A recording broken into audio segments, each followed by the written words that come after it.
The men's group of our church is currently going through the prophet Hosea. And one of the interesting things that really struck me last night was that one of the pastors of the church mentioned that Ephraim tried to look very, very religious, very Christian, very faithful to God on the outside.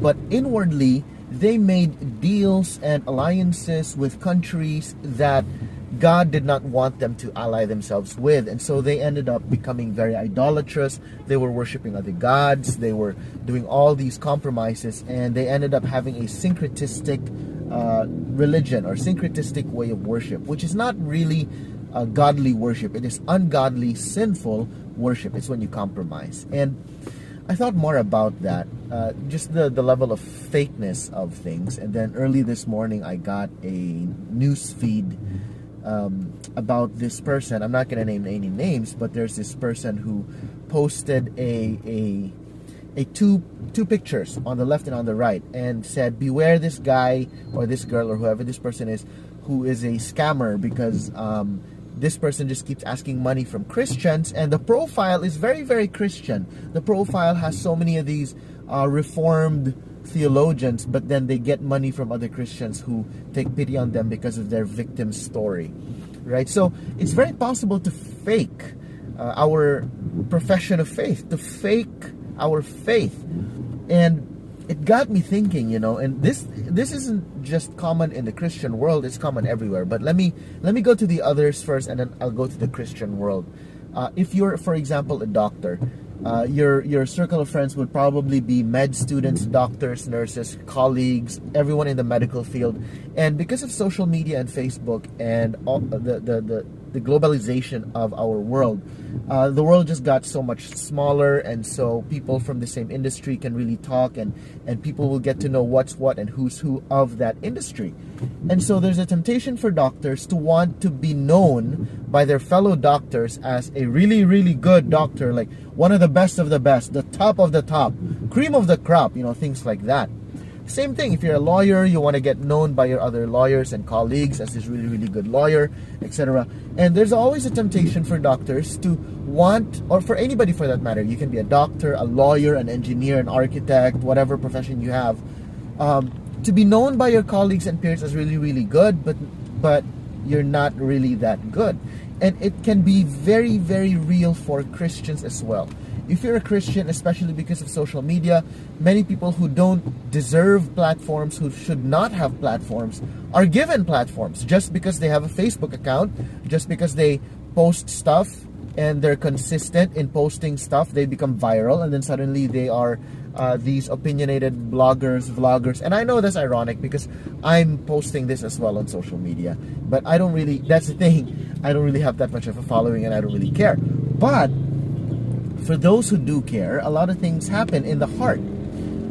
Many times, Christians, especially if you're in ministry, you are in what we call the ecclesiastical industry, right? If you are a pastor, preacher, elder of any local church or leader, or you're influential as a Christian vlogger, blogger, whatever, there's always a temptation to pretend to be such a great Christian, that you're super faithful, that you love the Lord, and that your struggles are small, and all of that. And then in the end, your actual life, your inner life, inwardly, you've got compromise here, habitual sin there, secret sin here. You've got syncretistic way of lifestyle in how you quote-unquote worship God, but you're not really worshiping God.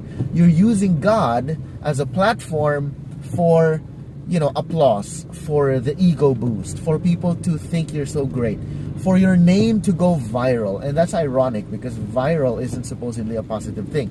There's a virus, right? So that got me really thinking, last night got me thinking that we really have to examine our lives. We have to take a look at ourselves and say, am I doing this whole Christian walk, this whole discipleship thing, this whole ministry thing?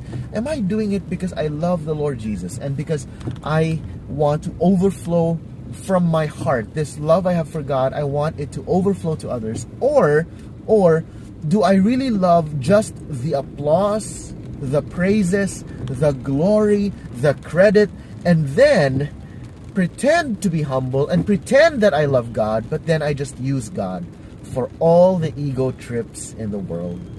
And that's something that I thought a lot of people should really think about, really examine themselves about, because the trap for ministry is especially quick and especially subtle, because there's a religious element to it. There's a moral element to it.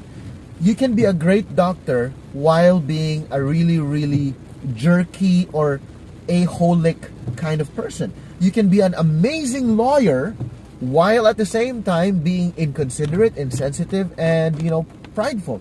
But for Christian preachers and teachers and pastors, it's not that simple, precisely because to be a real pastor, elder, shepherd, you have to have that moral, moral integrity or moral consistency or character. And that's what makes it a double-edged sword. So I hope this is something that you guys will think about, will examine yourself about, especially if you're in the ministry. God bless you guys.